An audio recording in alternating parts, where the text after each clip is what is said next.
नमस्कार, बहुत स्वागत है आप सभी का। मैं हूं आपके साथ ज्योति यादव। हरियाणा विधानसभा के बजट सत्र की कार्यवाही में सीएम नायब सिंह सैनी ने अपना संबोधन रखा। सीएम सैनी ने सभी सदस्यों का विचार रखने के लिए आभार जताया। सीएम सैनी ने कहा कि बजट भाषण 3 घंटे चला तो रिप्लाई 6 घंटे चलेगा। सीएम सैनी ने कहा कि बजट में लोगों के सुझाव मिले हैं।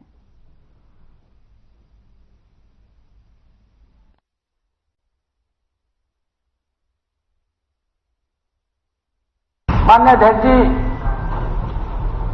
विपक्ष को मेरे भाषण के कम से कम 1/3 हिस्से को, यानी कि 27 पेजों को हरियाणा के लोगों द्वारा बनाया गया बजट मानकर इसका समर्थन करना चाहिए।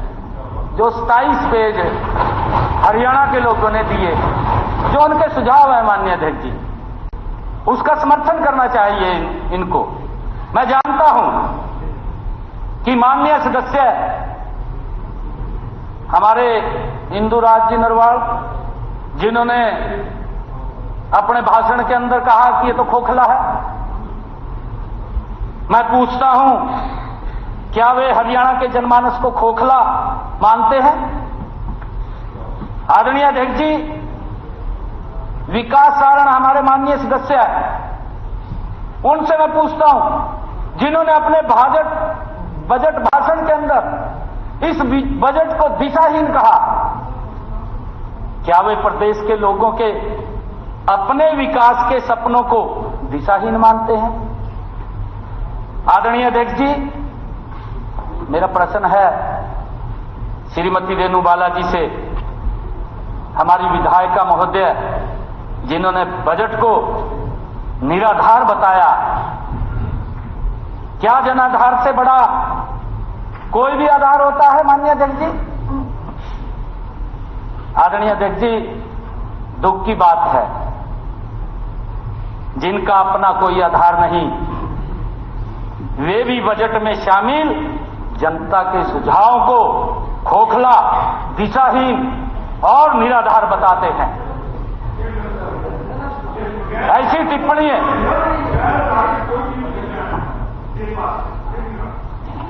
नहीं, देखिए माननीय अध्यक्ष, एक मिनट मैंने जिसने जो कहा उसके बारे में बोल रहा हूं, मैंने आपके लिए नहीं बोला। नहीं, देखिए माननीय अशोक जी, आपने भी बहुत कुछ बोला है, मैं आपके ऊपर भी आऊंगा,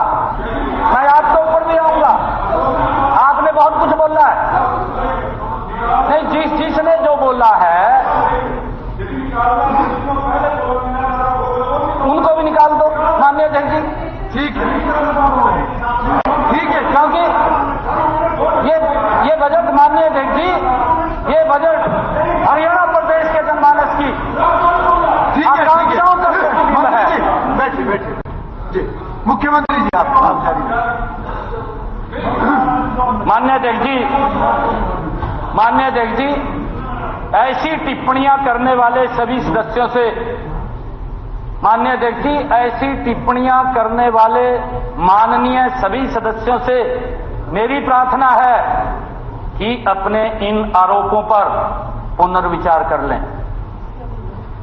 बत्रा जी के 28 पेज वाले मापदंड पर जिस भाषण के 27 पेज सिर्फ हरियाणा प्रदेश की जनता ने लिखे हों, माननीय अध्यक्ष जी, उस पर रूटीन की छींटाकशी नहीं होनी चाहिए। माननीय अध्यक्ष जी, मैं बत्रा जी से अनुरोध करूंगा कि इस तथ्य को देखते हुए वे भी मान लें कि जो उन्होंने 18 मार्च को कहा। कांग्रेस विधायक आफताब अहमद और मामन खान ने प्रेस कॉन्फ्रेंस की। आफताब अहमद ने कहा कि हरियाणा में सरकार ने ईद उल फितर की छुट्टी को रद्द कर दिया है। पूरे देश में इस दिन छुट्टी है और हमें इस बात का बड़ा दुख है। उन्होंने कहा कि ऐसा पहली बार है कि मार्च के आखिरी दिन ईद है और इससे पहले शनिवार और रविवार को भी छुट्टी है। तो वही सीएम सैनी ने सभी को ईद की बधाई दी। हमने जो कल हरियाणा के चीफ सेक्रेटरी ने ईद उल फितर के लिए एक नोटिफिकेशन जारी किया है छुट्टी के लिए स्पीकर से और सरकार से मांग करी स्पीकर के माध्यम से कि हमारा रमजान मुबारक के महीने के बाद सबसे बड़ा त्योहार है और ईद उल फितर की छुट्टी गजेटेड हॉलीडे होती और उसकी छुट्टी को आपने एक बहाना लेके कि 29-30 को सैटरडे संडे है और 31 को इस फाइनेंशियल ईयर का लास्ट वर्किंग डे है, इसलिए रद्द किया जाता है। उसके विरोध में हमने आज कहा और हमारे साथ हमारे नेता चौधरी भूपेंद्र सिंह हुड्डा ने कहा कि 31 मार्च पूरे हिंदुस्तान में क्लोजिंग है फाइनेंशियल और इस बात का बहाना लेके आप एक गजेटेड हॉलीडे समाज जो पूरे हरियाणा में जिसकी आबादी 10-12% के करीब है उस आबादी का एक प्रमुख त्योहार की छुट्टी को गजेटेड हॉलीडे के बजाय रिस्ट्रिक्टेड हॉलीडे करते हो, इसको फैसले को बदलें। मैं बताना चाहूंगा सदन में विपक्ष खाना पूर्ति कर रहा था, उनके पास कोई मुद्दा नहीं था। हमारे देश के यशस्वी प्रधानमंत्री श्री नरेंद्र मोदी जी के नेतृत्व में हरियाणा में पिछला एक दशक सुखद बदलाव का साक्षी रहा है। प्रदेश में क्रांतिकारी बदलाव हुए हैं। भय, भ्रष्टाचार और घोटालों का दंश झेल रही जनता को बड़ी राहत मिली है। इसी सुखद बदलाव पर हरियाणा की जनता ने अपने समर्थन की मुहर लगाते हुए तीसरी बार नॉन स्टॉप जनादेश दिया है। मैंने विधानसभा के अंदर भी हमारी संस्कृति में 11 के अंक। तो शाम उपायुक्त महावीर कौशिक ने सरसों की खरीद व्यवस्था को लेकर अनाज मंडी का निरीक्षण किया और अधिकारियों को उचित दिशा निर्देश दिए। इस दौरान उपायुक्त महावीर कौशिक ने किसानों एवं आड़तियों की समस्या को भी जाना और संबंधित अधिकारियों को समाधान के निर्देश दिए। किसानों से बातचीत करते हुए उपायुक्त महावीर कौशिक ने कहा कि मंडी में फसल बिक्री में कोई समस्या आड़े नहीं आने दी जाएगी।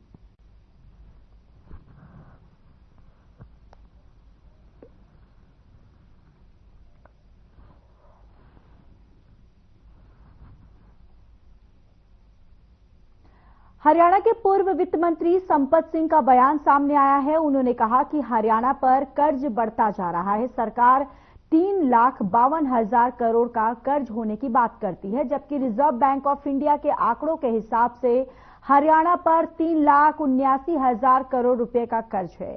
संपत सिंह ने और क्या कुछ कहा, चलिए आपको सुनवाते हैं। मेरा कहना यह है कि जहां तक कर्जे का सवाल है, कर्जा बेथा बढ़ रहा है। जहां आंकड़े इन्होंने पेश किया है 3,53,000 का है, उसके में अगर जोड़ा जाए तो 69,000 करोड़ का पब्लिक एंटरप्राइजेज का कर्जा है, जिसकी गारंटी सरकार ने दी हुई है। इसी तरह से 4,800 करोड़ का समाल सेविंग का है, जिसकी गारंटी भी सरकार के पास होती है। और 4,600 करोड़ का जो है, 40,000 करोड़ का ये कर्जा जो है अन्य कर्जों में से आता है, जो अलग अलग इदारों से बाकी पड़ा है। और जो आरबीआई की रिपोर्ट आई है वो इस 3,53 की बजाय 3,69 बता रही है, 3,69,000 करोड़। 16,000 करोड़ का तो वहीं आरबीआई का फर्क आ गया और बाकी जो फर्क आया तो मेरे हिसाब से 5,00,000 और 32-33,000 करोड़ रुपया जो है कर्जा मिल जाता है।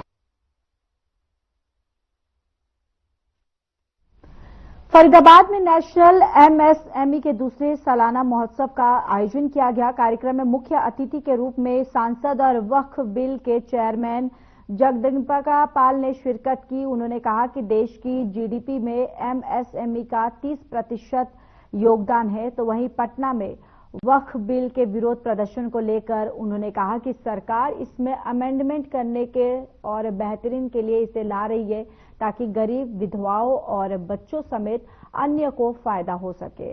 पत्रकारों से बातचीत करते हुए सांसद और वक्फ बिल के चेयरमैन जगदम्बिका पाल ने कहा कि उन्हें एमएसएमई के सालाना महोत्सव में शिरकत करके बेहद खुशी हुई और साथ ही उन्होंने कहा कि आज देश की जीडीपी में एमएसएमई का 30% योगदान है, तो वहीं देश की इकोनॉमी को टॉप 5 में ले जाने में भी इसका बहुत बड़ा रोल है। आगे उन्होंने कहा कि इस कार्यक्रम के माध्यम से इन्होंने अपनी कई समस्याओं का जिक्र किया और वादा किया कि वह सरकार तक इनकी बात पहुंचाकर समस्याओं का निदान करवाएंगे।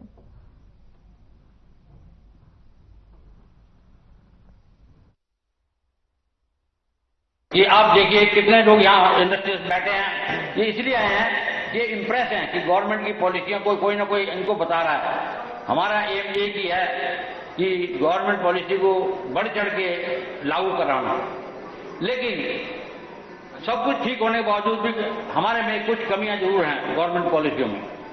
सबसे पहली कमी यह है कि लैंड का रेट इतना ज्यादा है, 1-1 लाख रुपए गज। कोई भी इंडस्ट्री अगर 1 लाख रुपए 1.5 लाख रुपए गज की जमीन खरीदेगा तो इंडस्ट्री क्या चलाएगा। अपनी इंडस्ट्री सेट करनी पड़ती है जिसमें उनको कोई लाभ नहीं मिलता। ऑल इंडिया नेशनल एमएसएमई महोत्सव इनका है और इसमें आज हमें आकर के खुशी हुई और ये देश में इनका एक देश की जीडीपी है। भोजन ना शुरू करें तो अच्छा है। देश की जीडीपी में ये 30% कंट्रीब्यूट कर रहे हैं।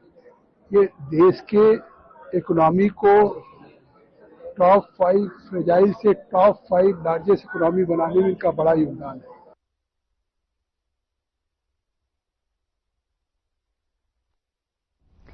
शहर के विष्णु कॉलोनी में दिन दहाड़े एक महिला डॉक्टर की निर्मम हत्या कर दी गई। 34 वर्षीय डॉक्टर प्रियंका की उनके क्लिनिक के ऊपर स्थित कमरे में चाकुओं से गोदकर हत्या कर दी गई। सबसे हैरान करने वाली बात तो यह है कि हत्या के बाद शव करीब 10 घंटे तक कमरे में पड़ा रहा, लेकिन किसी को इसकी खबर तक नहीं लगी। आपको बताते चले कि जब रात को परिवार के लोग क्लिनिक पहुंचे तो कमरे में खून से लथपथ शव देखकर उनके होश उड़ गए और वहीं घटना की सूचना मिलते ही पुलिस मौके पर पहुंची और फॉरेंसिक टीम जो है वो भी साथ में पहुंची। पुलिस ने शव को कब्जे में लेकर पोस्टमार्टम के लिए भेज दिया है और आगे इस पूरे मामले की जांच शुरू कर दी गई है। कल तो मेरा पति यहाँ पे आया, बहन के पैसे जेवरात बच्चों लूट के ले गया। फिर रात को मेरी बहन पे वो हथियार लेने गए थे दिल्ली से, उनका मामा का लड़का उनके साथ था। मेरी बहन के पास व्हाट्सएप पे मैसेज आया, मेरी बहन ने मुझे कॉल करके बताया कि मुझे ले चल, ये लोग मुझे मार देंगे। भैया मैं होडल मम्मी पापा के घर रहती हूँ, मैं उनके साथ नहीं रहती। फिर मैं आई हूँ, वहाँ से मैं अपनी बहन को टूल पैसे लेके चली गई हूँ। मृतक के परिवार की बहनों ने सूचना दी कि हमारी बहन प्रियंका जो है करीब 11 बजे से मिसिंग है, उसकी तलाश कराई जाए। मैंने उनकी दरख्वास्त ली और अपनी कार्रवाई शुरू की। आपने आयो मौका भेजा तो 10 बजे करीब मालूम हुआ कि भी इसकी हत्या हो चुकी है। उसके पश्चात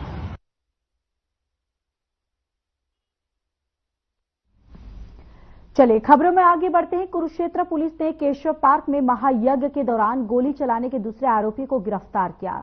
अपराध अन्वेषण शाखा 2 की टीम ने केशव पार्क में महायज्ञ के दौरान गोली चलाने के आरोपी जयदीप उर्फ देववासी कांसडी जिला सोनीपत को गिरफ्तार करने में सफलता हासिल की है। अपराध अन्वेषण शाखा 2 प्रभारी निरीक्षक मोहन लाल ने बताया कि दिनांक यानी कि 22 मार्च को पुलिस को दी गई अपनी शिकायत में आशीष वासी लखनऊ यूपी ने बताया कि वह आश्रम में रहकर पढ़ाई करता है और अपने मित्र आकाश और शोरण के साथ कुरुक्षेत्र में स्वामी हरिओम के 1008 कुंडीय जन कल्याण यज्ञ में आया था। 18 मार्च से 27 मार्च तक केशव पार्क में चलने वाले यज्ञ की व्यवस्था स्वामी हरिओम महाराज द्वारा की जा रही है। वहीं 22 मार्च को वह अपने पंडित साथियों के साथ सुबह 4 बजे से 8 बजे तक यज्ञ करने के बाद वह सभी सैनी धर्मशाला में नाश्ता करने गए थे। नाश्ते की शिकायत को लेकर जब वो सभी स्वामी हरिओम के पास गए और नाश्ते की शिकायत करने लगे तो वहां मौजूद स्वामी के सुरक्षा कर्मियों ने जान से मारने की नीयत से उनके ऊपर गोली चला दी।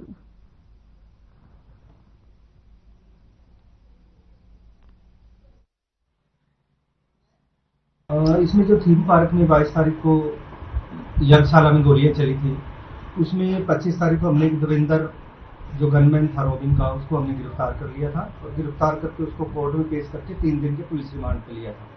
रिमांड के दौरान उससे वो वेपन हमने बरामद कर लिया है जिसके लिए रिमांड लिया था। वो जो 45 बोर का अति आधुनिक वेपन है जिससे वो गोली चली थी और जिसके फॉल हमें बरामद हुए थे।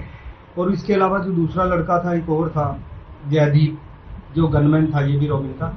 कल हमने जयदीप को भी गिरफ्तार कर लिया है और उसके पोजेशन से जो 30 बोर का वेपन था जिससे भी गोलियां चली थी और जिसके खोल मौका पे मिले थे, वो वेपन भी हमने बरामद कर लिया है। तो अभी इसमें दोनों लोगों को हमने गिरफ्तार कर लिया, गनमैन को, और दोनों के वेपन बरामद कर लिए हैं। अब इसमें रॉबिन है जो तीसरा मुलजिम है जिसके कहने से इन्होंने गोली चलाई है और ये जिसके लिए काम करते थे उसकी गिरफ्तारी बकाया है। जल्दी उसको भी गिरफ्तार कर लिया जाए।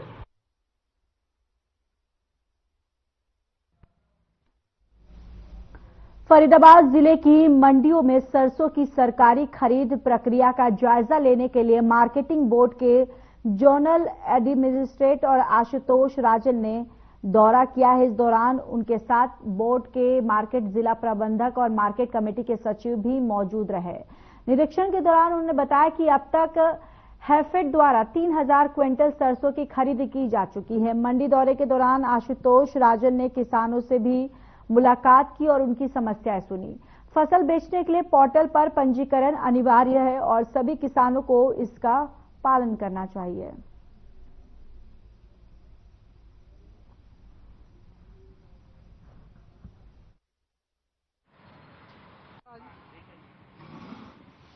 जो हरियाणा सरकार के आदेशों के अनुसार जो हमने इस बार जो खरीद चल रही है, तो हमारा मकसद यही है कि इसमें किसी प्रकार के किसानों को किसी प्रकार की दिक्कत ना हो और जो खरीद जो व्यवस्था है वो सुचारू ढंग से चले और जल्दी से जल्दी हम इसको संपन्न कर पाएं और जो पिछली बार कोई कमियां रह गई उसमें सुधार करने के लिए देखते हैं। जो अगर हम माने तो आज की तारीख में 2527 क्विंटल जो है सरसों की खरीद यहाँ पर मोहना मंडी और फरीदाबाद में यहाँ पर हो चुकी है।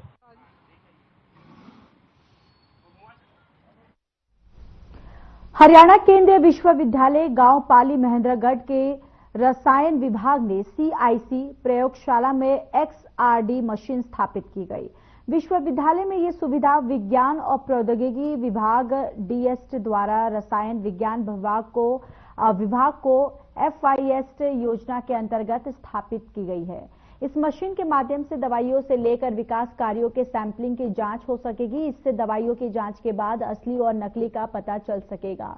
इसके अलावा सरकारी एजेंसियां भी रोड तथा भवनों में प्रयोग किए जा रहे मटेरियल की सैंपलिंग कर इसे लेकर जांच करवा सकेंगे और 1.5 करोड़ रुपए की इस मशीन को ऑस्ट्रिया से मंगवाया गया है और अब यहां के विद्यार्थियों को शोध के लिए दूसरे विश्वविद्यालय में नहीं जाना पड़ेगा।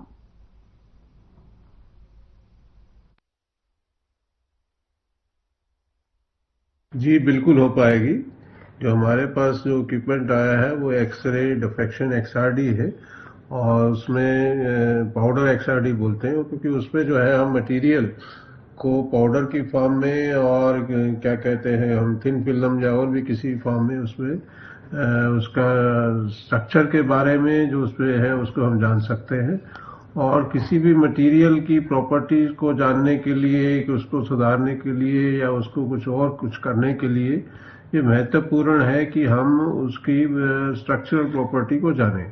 तो यहाँ पर और भी जो यूनिवर्सिटीज हैं और भी जो संस्थाएं हैं जो सरकारी भी जो है उनको भी इस सुविधा की जरूरत रहती है और हमारे पास ऐसी पॉलिसी है कि यदि हमारे पास कोई सैंपल अपने करवाने आता है तो हम उसके सैंपल्स को रन करके उसका रिजल्ट उनको दे सकते हैं।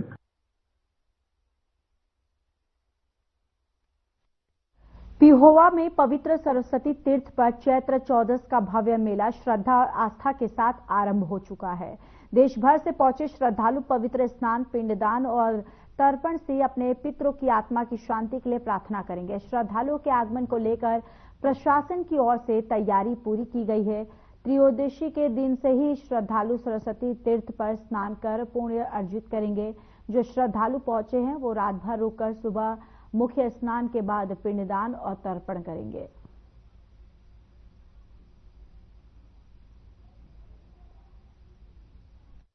तहसीलदार विनीत बस जो सुविधाएं हैं इनको हम जो पिहोवा का मेला है ये प्राचीन काल से लग रहा है।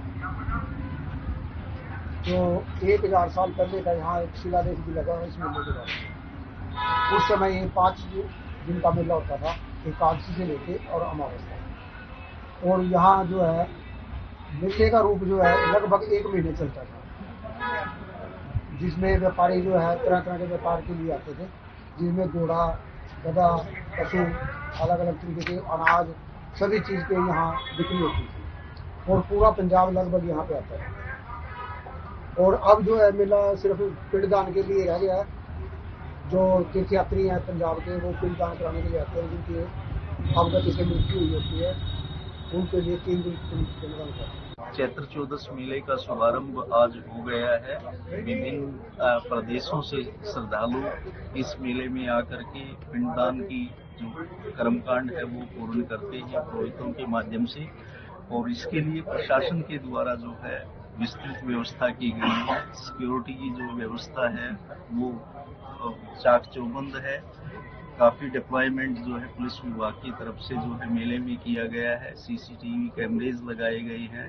इसके अलावा सफाई पर जो है हम विशेष ध्यान रखेंगे कि कहीं किसी तरह की कोई गंदगी ना हो। और आशा है कि आने वाले लोगों को बड़ी सुविधा के साथ इस मेले में उनका जो भी क्रियाक्रम के लिए वो आते हैं वो संपन्न करवाने में हम सफल रहें, मना सकेंगे। ऐसे में सब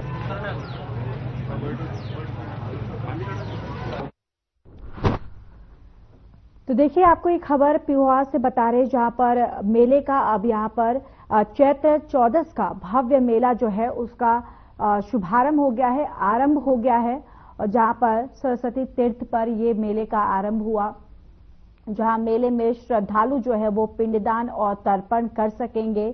साथ ही साथ यहां पर मेले का एक भव्य तरीके से आगाज हुआ है और यहां पर तमाम गणमान्य लोग जो है वो भी यहां पर पहुंचे। और अब देखिए यहाँ पर तमाम जो लोग हैं पहुंचेंगे मेले में, श्रद्धालु जो है वो पहुंचेंगे। यहाँ पर पिंडदान भी अब वो कर सकते हैं, तर्पण भी कर सकते हैं।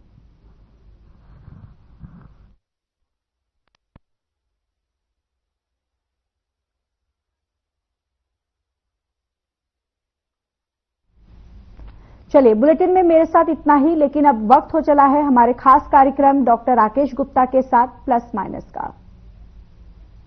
नमस्कार दोस्तों, नागपुर में हिंसक